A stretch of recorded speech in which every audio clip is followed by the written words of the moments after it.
Hola chicos, buenas noches a todos. Hoy quiero darles la bienvenida una vez más a esta séptima conferencia. El día de hoy tenemos como invitada a la licenciada Paula Pineda. Ella es observadora de aves y naturaleza. Ella está en constante formación y es una apasionada de la vida silvestre.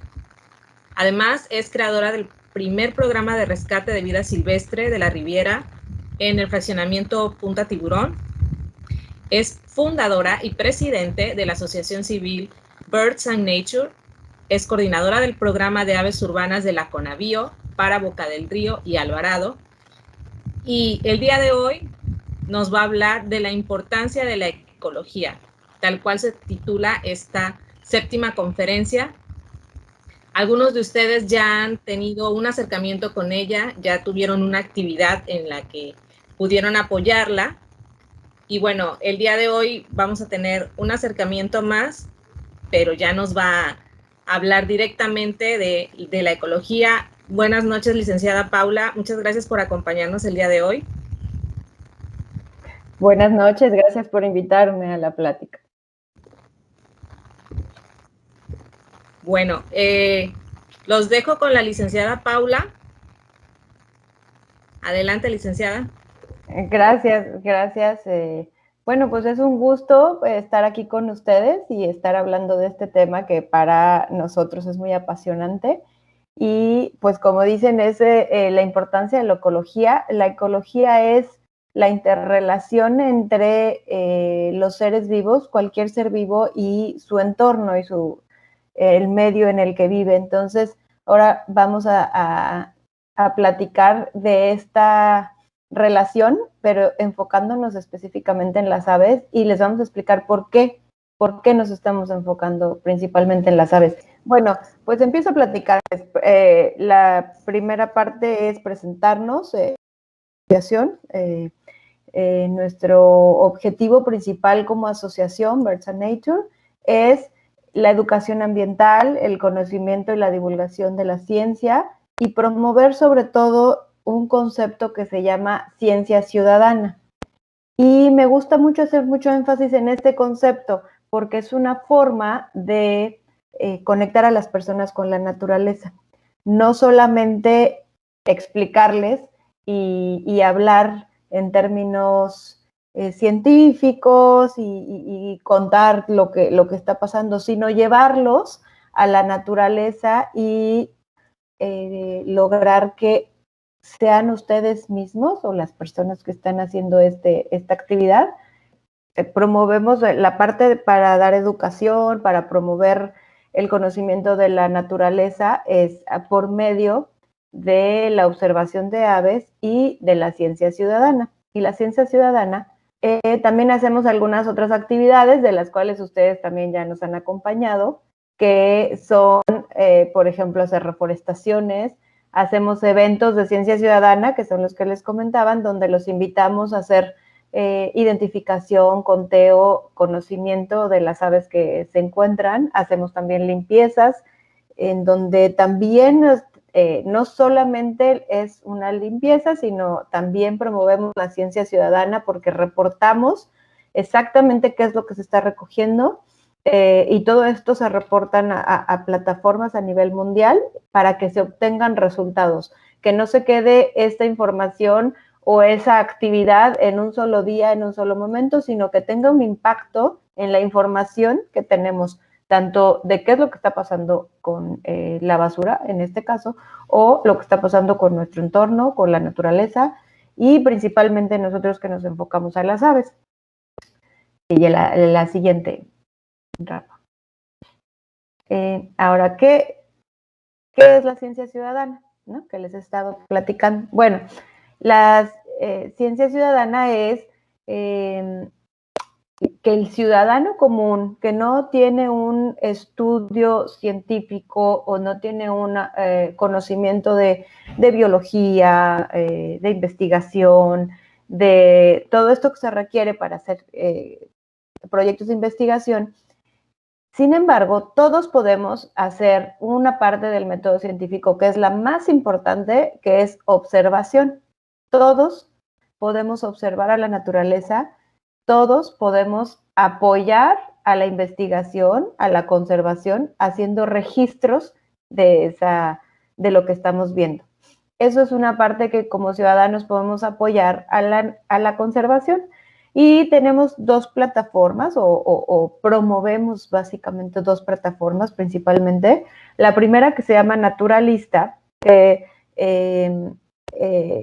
funciona tomando una fotografía desde su teléfono, incluso la app se puede bajar en el teléfono, y se toman fotografías que es de naturaleza, de preferencia en estado silvestre, y la aplicación tiene un algoritmo que identifica lo que estamos viendo. De esta forma, ustedes pueden saber qué es lo que están viendo y conocer información de distribución, por ejemplo, si es una araña, si es una víbora o una serpiente, es saber el nivel de toxicidad que tiene ese organismo que ustedes están viendo y pueden conocer mucho más.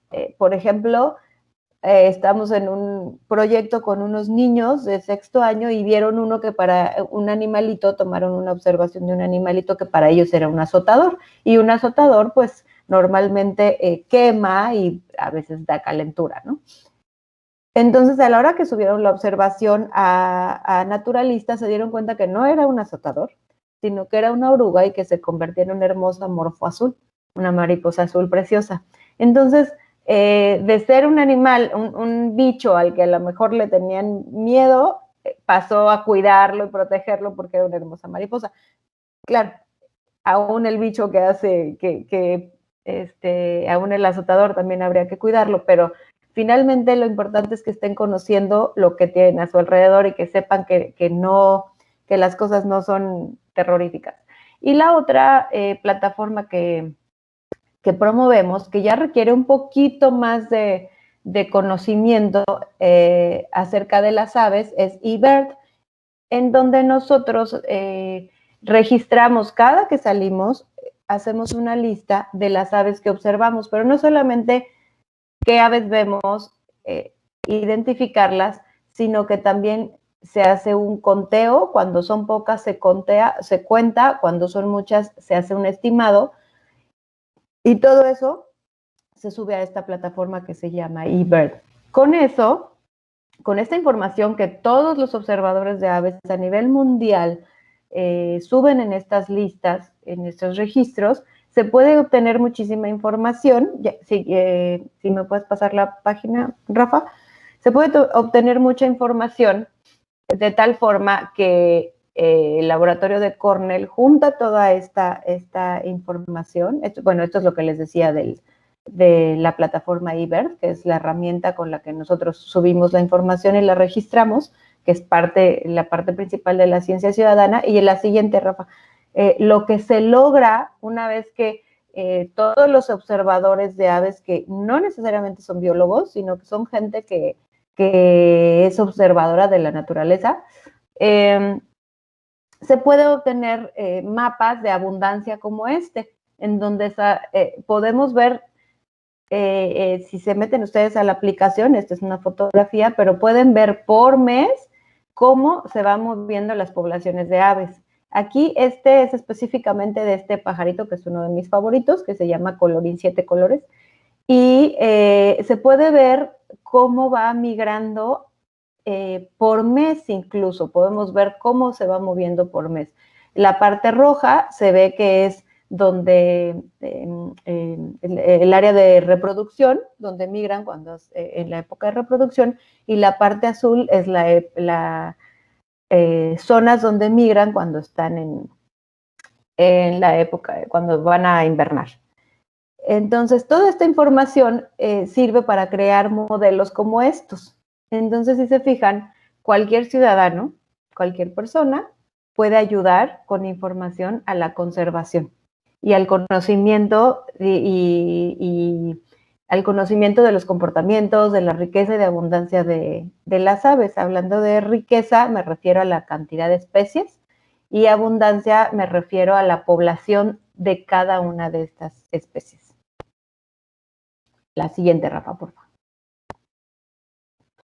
Y bueno, aquí yo les decía, ¿por qué nos estamos enfocando en las aves? Si estamos hablando de la interacción de la ecología, vamos a hablar en este espacio específico de la ecología de las aves, es la interacción de las aves con el medio ambiente y ¿por qué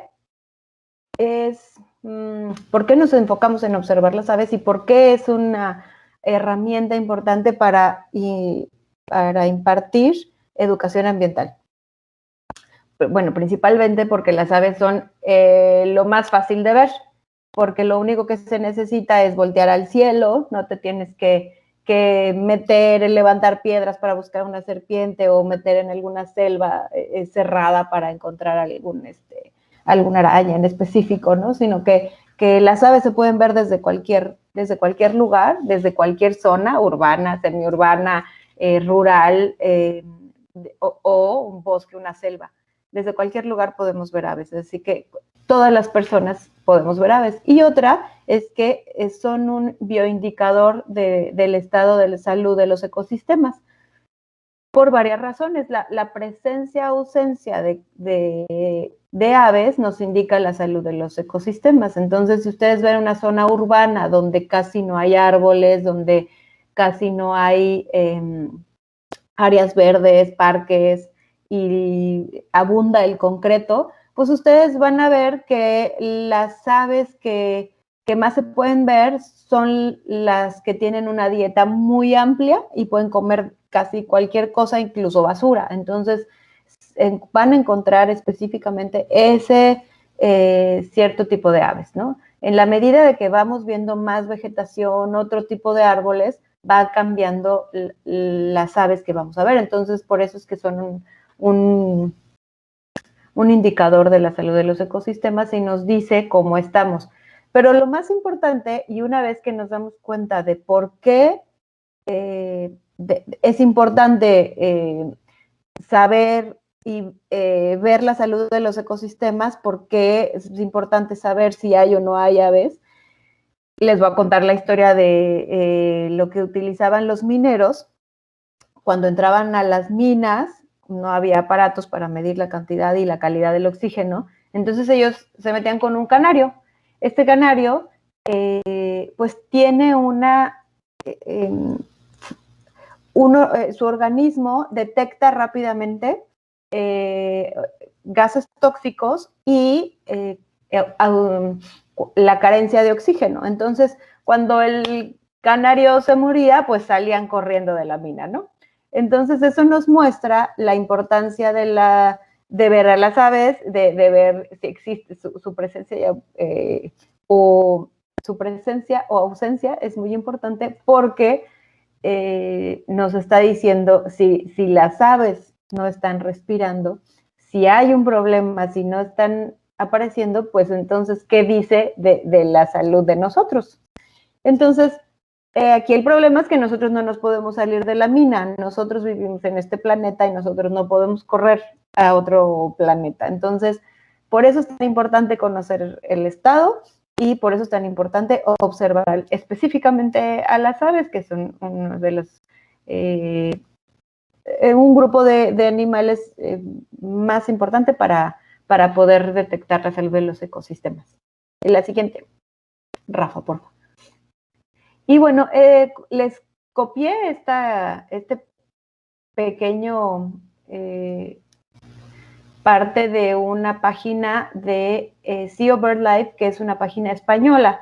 Y lo que más me llamó la atención es que, como ustedes ven, ellos hacen un monitoreo de aves y es incluso un indicador de la calidad de vida. Así como el bienestar social, así como las estadísticas que tienen de la calidad de vida de las personas, uno de esos referentes es las poblaciones silvestres de aves, y eso depende o mejora la calidad de vida. Entonces, en Europa ya lo toman como un punto importante para saber cómo están sus ciudades, ¿no? Por eso quería mostrarles este pequeño este pequeño comunicado de la CEO BirdLife. La siguiente, Rafa, porfa. Next. Y bueno, como parte de estos estudios y toda esta información que se ha registrado en esta plataforma, nos muestra que hay un incremento en la caída de la población de las aves desde 1970 hasta 1917 que se hizo ese estudio. Se ha perdido un 30% de las aves, cosa que es muy preocupante porque, como les comentaba, pues las aves son indicadores y nos debe de preocupar por qué están desapareciendo las aves. Y razones son varias.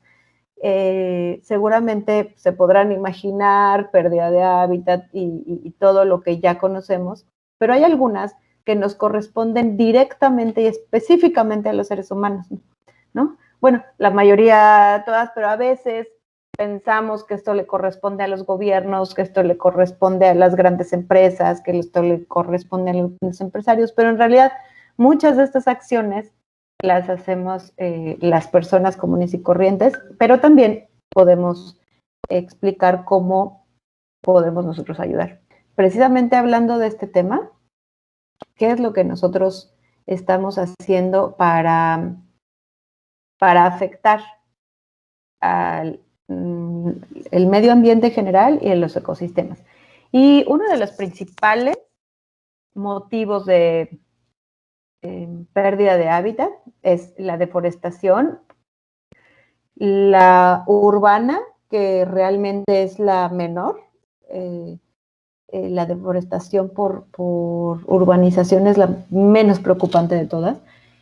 Y realmente la que más afecta y preocupa es la deforestación por la agricultura, pero sobre todo la ganadería. La ganadería es la más que realmente afecta y depreda la mayor cantidad de zonas, bosques, selvas, humedales, lo que ustedes digan. ¿Qué podemos hacer nosotros? Pues una de las propuestas es bajar el consumo de carne y bajar el consumo de productos que requieran este tipo de deforestación. Por ejemplo, se ha hablado mucho también del aceite de palma, la deforestación que causa. Entonces, pues nos invita a ser consumidores responsables y a ver un poquito más allá de lo que vemos en el anaquel, conocer un poco más de qué es lo que debemos de comprar, porque realmente el poder lo tenemos nosotros los ciudadanos, no las grandes empresas. Las grandes empresas obedecen a lo que las personas están buscando. Si las personas están buscando sustentabilidad, las empresas voltearán hacia la sustentabilidad. Otra de las grandes amenazas y que realmente se conoce muy poco son las especies invasoras. En este caso estamos hablando de los gatos y los perros. Los gatos, hay estudios en los que en Estados Unidos y en Canadá, en Australia, en México realmente hay muy poco estudios al respecto, pero en los otros países sí se habla de millones de especies que los gatos matan al año. Entonces, ¿cuál es una de las cosas que podemos hacer para ayudar al medio ambiente, a la fauna silvestre? Porque no nada más cazan aves, sino reptiles y otros mamíferos. Entonces, una de las cosas que se propone es esterilizar, adoptar para no promover que se siga cruzando perros y gatos, pero sobre todo lo más importante es mantener los gatos dentro de casa. Y cuando nosotros siempre que decimos esto nos llega a llover un poco de comentarios en los que dicen no se puede, es su naturaleza, tienen derecho a salir, tienen derecho a vivir, tienen que alimentarse. Pero tenemos que entender que estas especies las trajimos los humanos, que no son parte de ningún ecosistema, al menos de este continente. Entonces, por lo tanto, desequilibran cualquier ecosistema, no son parte de la cadena trófica. Entonces, llegan a desequilibrar. Y tan grave ha sido su desequilibrio que es una de las principales razones de pérdida de especies de aves. Incluso hay lugares en donde han llegado a la extinción y en este momento tenemos un colibrí en una zona de Oaxaca que es endémico de esa zona, casi solamente vive en una área montañosa, y la principal amenaza de este colibrí son los gatos, y lo que lo está llevando a la extinción son los gatos. Entonces, sí es un punto muy importante. También proponemos, además de tenerlo dentro de casa, tenerlo con un collar fosforescente y un cascabel. También cuando comentamos esto nos llueve porque la gente tiene la idea y está con el mito de que los cascabeles les hacen daño al oído. Y bueno, nosotros hemos hecho una ardua investigación y buscado investigaciones científicas al respecto, y pues lo que hemos encontrado es que no tiene mayor problema, que los decibeles no afectan el oído de los gatos, y más que nada es una cuestión de acostumbrarse a tener un collar. Incluso hay páginas que explican cómo ir acostumbrando a los gatos al collar y cómo irlos acostumbrando al cascabel, porque aunque lo tengas dentro de casa, el día que por algún accidente se salga, bueno, al menos con el collar y el cascabel se reducen sus posibilidades de éxito en la caza de aves especialmente. Bueno, la siguiente, que también es importante tomar en cuenta y que nos corresponde a nosotros como ciudadanos, es el tráfico de especies de aves. Muchas aves,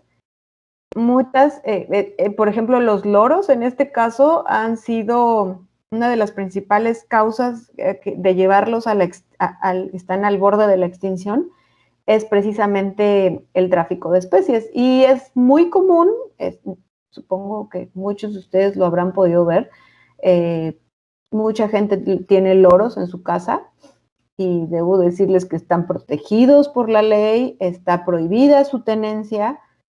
Sin embargo, pues es algo que existe y es bastante común.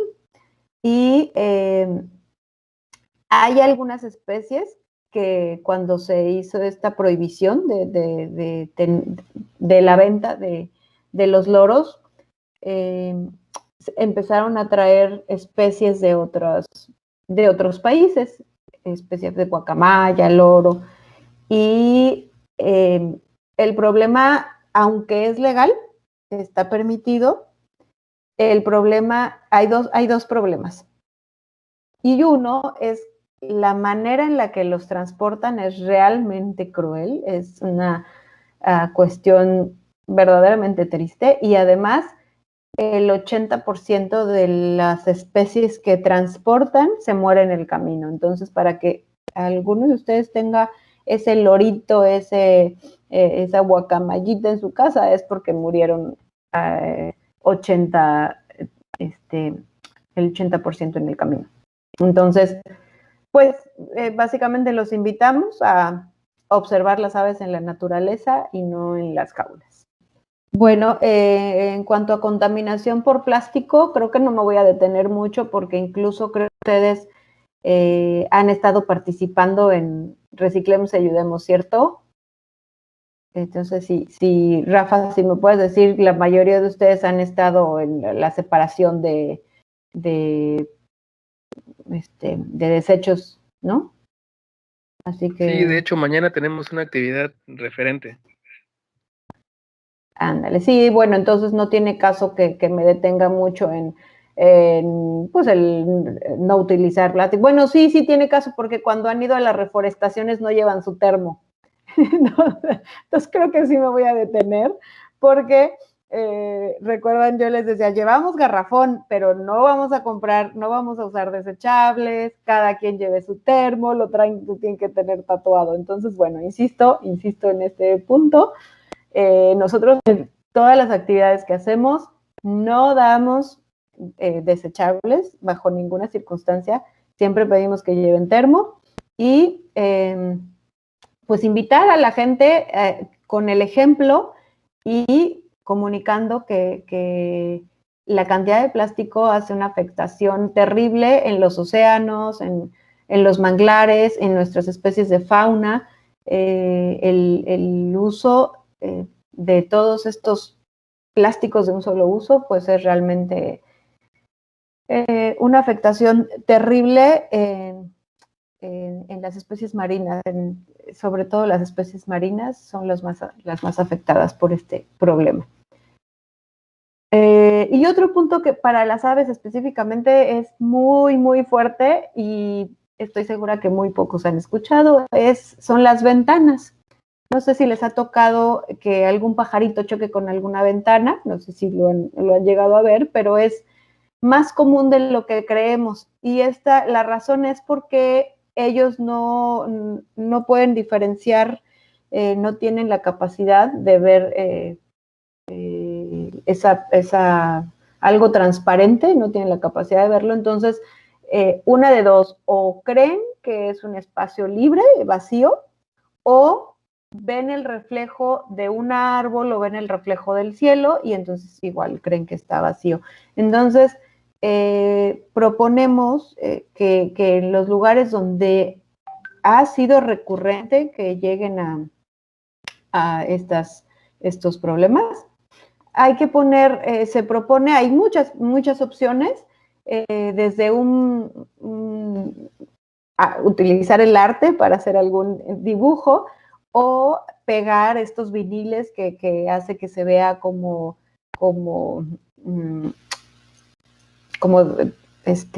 opaco. Espejo no, porque pues es el mismo problema. Y fíjense, en Estados Unidos venden unas como pequeñas líneas con puntos que hace que tiene las medidas exactas, que son del 10x5, en donde el ave puede ver que ahí hay algo, ¿no? Porque también a veces se cree que poniendo dibujos, pero si están muy separados no sirve de nada, entonces tienen que estar como muy juntos. Y la medida que en todos estos estudios han encontrado que las aves pueden identificar es de 10x5. Entonces, ya sea con líneas por fuera o líneas por dentro, o persianas o cortinas o algo que haga que el ave pueda identificar que existe un vidrio. También en Estados Unidos hay estudios en donde muestran la cantidad de aves que mueren millones también de aves al año. Resulta una de las terceras o cuartas razones por las aves mueren. Así que es muy importante. Y bueno, la otra de las grandes razones, recuerdan que les estaba comentando que las especies, que cuando prohibieron la venta de loros en México, empezaron a importar loros de otras partes. Y esto es uno de los ejemplos, el perico monje argentino. Este periquito es muy bonito y se vendió como mascota mucho tiempo. Sin embargo, la gente a veces se cansa, a veces se le va, a veces ya no quieren atenderlo o se les escapa o simplemente lo liberan porque ya se cansaron. O les entra el remordimiento y ya no quieren verlo en jaula. Entonces resulta, normalmente cuando esto sucede, normalmente se mueren porque están acostumbrados al humano.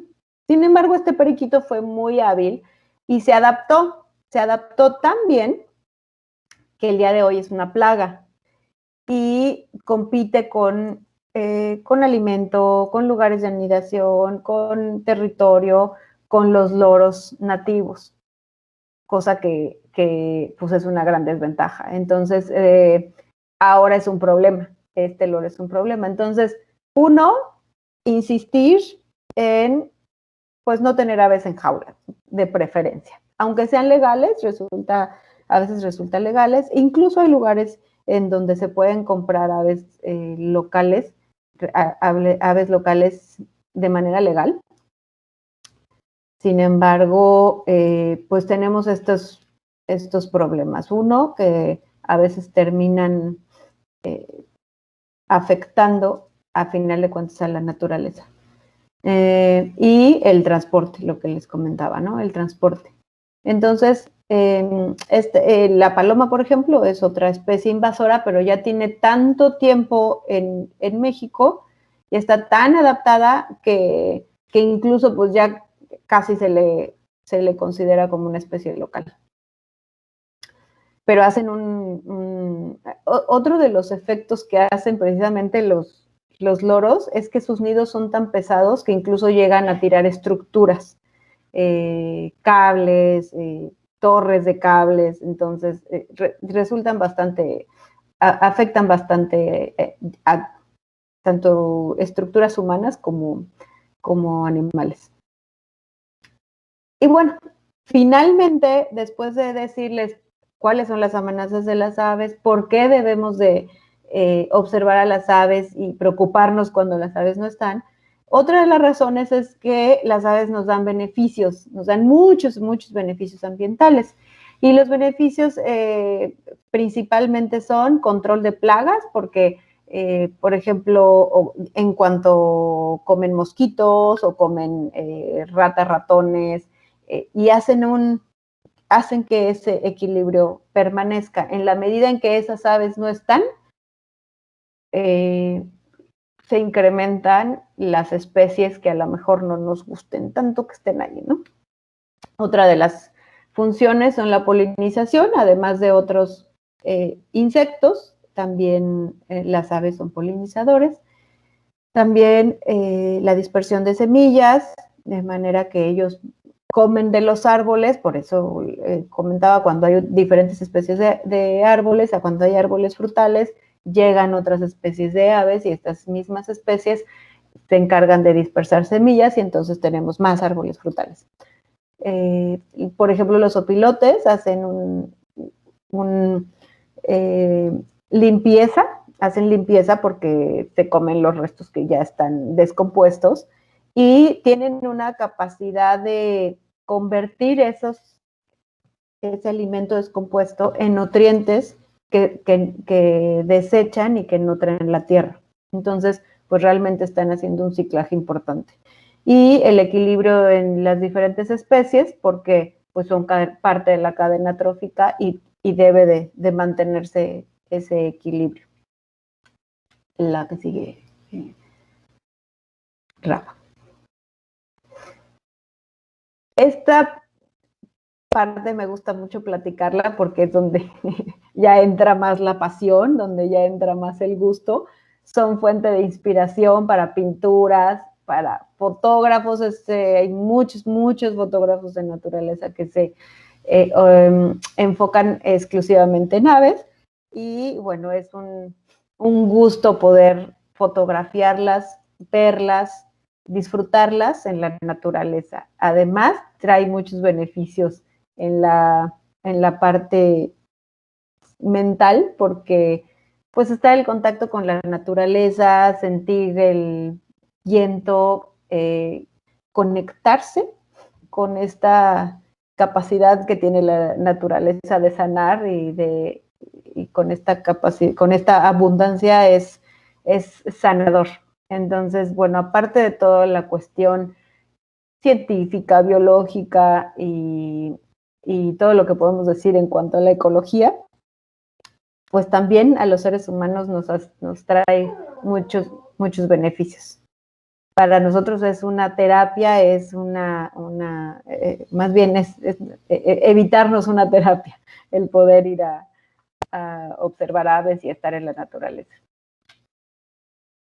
También nos sirve para cuando tienes que identificar un ave, necesitas verlo, necesitas escucharlo, necesitas analizar su comportamiento. Entonces, esto nos hace afinar nuestros sentidos y enfocarnos y concentrarnos en una sola cosa, que es una parte que promueve el mindfulness. Entonces, es como una meditación también del estar haciendo esto. Y bueno, pues termino con una frase de Sir David Attenborough, que es un referente en cuanto a cuidado del medio ambiente. Y dice que definitivamente es nuestra responsabilidad hacer todo lo que está en nuestro poder para crear un planeta que provea casa, no solo para los humanos, sino para la vida en la Tierra. Y bueno, con esto termino mi plática. Espero que les haya gustado y si quieren podemos hacer una sesión de preguntas y respuestas. Y bueno, pues muchas gracias por su atención. Muchas gracias, licenciada. No sé, chicos, si alguno de ustedes tenga alguna pregunta para la licenciada. Hola, buenas noches. Hola, Alondra, Buenas noches. Bueno, mi pregunta es si, por ejemplo, llega a haber algún nido así cerca o veamos que algún pajarito está en problemas, ¿qué es lo que se tiene que hacer? Me parece perfecto, qué bueno que me preguntaste eso, porque muchas veces la gente cree que está rescatando pajaritos y entonces se los llevan. Y resulta que cuando los pajaritos nacen, no tienen plumas, ¿no? Entonces, cuando van creciendo, pues le van saliendo las plumas y cuando ya están, cuando ya tienen todas sus plumitas, pues sus papás los empiezan a enseñar a volar. Entonces, en ese enseñar a volar, pues a veces no son expertos desde la primera vez, entonces a veces los encontramos en el suelo, ¿no? Pero sus papás están ahí buscándolos, cuidándolos y enseñándoles y promoviendo que salgan volando, ¿no? Entonces, no nos los debemos de llevar porque los estamos condenando a vivir en jaula o a morir. Porque si no los dejamos que su papá les enseñen a volar y que les enseñen a cazar y que les enseñen todo lo que un pajarito debe hacer, entonces lo estamos destinando a que dependa de un humano y lo estamos destinando a vivir en una jaula. Entonces, no debemos de llevarnos los pajaritos. Ahora, si el pajarito aún no tiene alas, de preferencia, aún no tiene plumas, de preferencia volverlo a poner en el nido si encontramos el nido, y si no, ponerlo en un lugar cerca de donde lo encontramos, tratando de que esté lo más a salvo posible, crear a lo mejor con una cajita de cartón, con ramitas y dejarlo donde sus papás lo puedan escuchar, pero igual dejarlo cerca del lugar en donde lo encontramos. Otra de las cosas que sucede muy común es que se encuentran aves en el suelo y también creen que pues es que están lastimadas o que están enfermas. Pero resulta que cuando las aves están migrando, de repente descansan y llegan tan cansadas que incluso no pueden volar. Y son precisamente cuando son presa fácil de los gatos, de los perros. Dicen, ay, pues el pajarito vuela, ¿no? ¿No? A veces llegan tan cansados que incluso los puedes agarrar porque no pueden volar. Y en estos casos, igual no tiene caso llevárselo, ponerlo en un lugar seguro y dejarlo descansar. O a lo mejor lo puedes meter en una cajita, dejarlo descansar algunas horas, en una caja en donde esté oscuro, porque es la forma en que menos se estresan, dejarlo descansar y en unas horas intentar liberarlo. ¿Alguien más tiene alguna pregunta, chicos? Yo quiero participar diciendo que he visto unos cotorritos en la altura de Juan Pablo II y Ruiz Cortines. Ahí andan como 3 y andan ahí, pues la verdad andan libres y, o sea, se ve que están pues viviendo bien, o sea, no sabría decirlo. También me los he topado a la altura de Costa de Oro, ahí en la calle Tiburón. Y pues se ven felices, se ven sanitos, no. Muchísimos.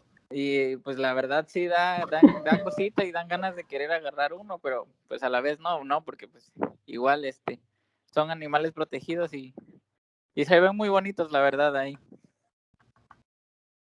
Pues esos son lo que les comentaba, que es el perico monje argentino, que es una especie invasora y que ya es plaga. Son esos. Y sí, los ves por todos lados. ¿Alguien también había querido participar? No alcancé a ver el... Buenas noches. Mi pregunta es, por ejemplo, cuando nos encontremos ese tipo de animales que están ahora sí que haciendo como que plaga, ¿qué es lo más recomendable? Pues fíjate que al día de hoy no se puede hacer nada, porque pues no hay un permiso por parte de las autoridades para poder hacer algo. Primero se requieren hacer estudios y bueno, se requieren hacer muchas cosas. Precisamente en la red en la que participo del programa de aves urbanas, que les comentaba, es una red muy, muy grande, una de las redes más grandes a nivel nacional, digo, a nivel mundial de ciencia ciudadana y de observadores de aves, pues uno de los puntos que estamos tratando precisamente es qué vamos a hacer con las especies invasoras. Y bueno, se está en pláticas con la Profepa, con Semarnat, para ver qué se puede hacer. Lo que pasa es que finalmente, como no hay recurso, pues no hay muchas acciones que se puedan hacer. La realidad es que se deberían de estar es como extrayendo. difícil, ¿no? Regresarlos a su hábitat otra vez. Sí, no, es imposible. Una de las cosas que se propone, pero es que todo tiene como un doble filo, ¿no? Es capturarlos y venderlos como mascotas, tal como fueron traídos. Pero pues al mismo tiempo estamos promoviendo el no tener aves en jaulas, entonces es como contradictorio, ¿no? Sí, claro. Pero pues bueno, muchas de las cuestiones a veces siempre tienen un pro y un contra, y a veces es contra lo que estás promoviendo, pero pues es peor tener a las especies ahí y bueno, tampoco las vas a matar.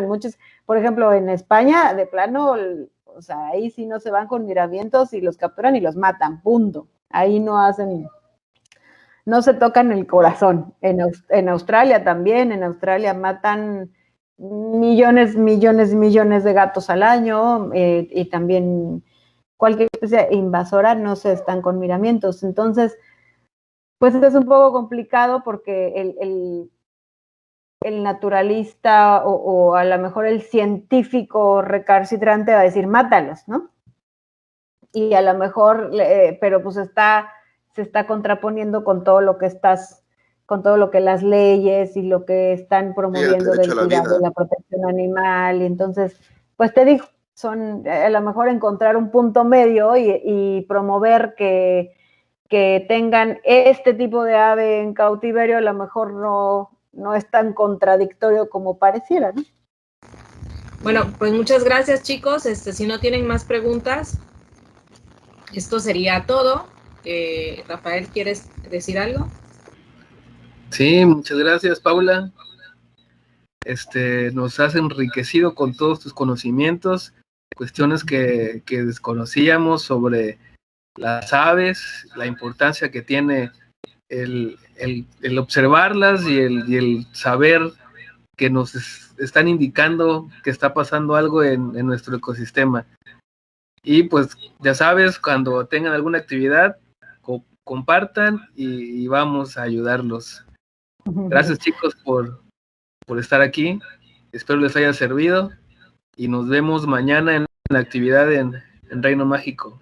Gracias por invitarme y pues los invito a observar la naturaleza, y si se interesan en hacer ciencia ciudadana, pues búsquenos y les decimos cómo iniciar. Muchas gracias. Chicos, les compartimos.